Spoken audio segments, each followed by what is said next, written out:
County, ni president ya Nyanza Region bodaboda.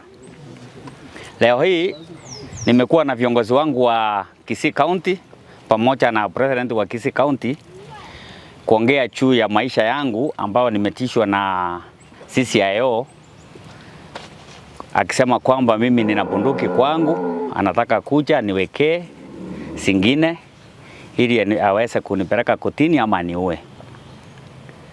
Naomba wanabodaboda wenzangu wa Kisii County muungane na mimi kwa mpango ambao nataka kwenda kesho kujipeleka kwake.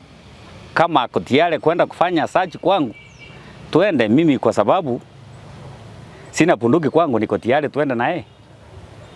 Na kama yeye kweli anafanyia serikali ya Kenya na ameandikwa kama polisi, siache mchana, tuende mchana afanye search, bunduki ikipatikana nifungwe. Kama hakuna, na yeye pia nimpeleke kotini. Mimi niko na bibi na watoto. Pia bibi yangu ako na matiti kama yeye. Kwa sababu mimi nikifa bibi yangu atalia. Mimi nikifa wasasi wangu walikufa, watoto wangu watalia. Yeye pia ajue kwamba ni mama ako na watoto. Pia yeye akipata shida kama yangu, watoto wake watalia, bwana yake atalia.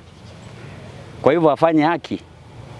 Naomba wewe mama CCIO Kisii County, fanya haki.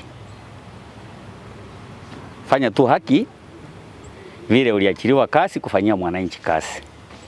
Sina mengi, nasema wana bodaboda wenzangu, nitakapowaita kesho kunisindikiza kwenda kuandika kule kwake, muungane na mimi, tufuatane na yeye, tuende kwangu, afanye vile nataka. Sina mengi ya kusema, ni hayo tu. Asanteni.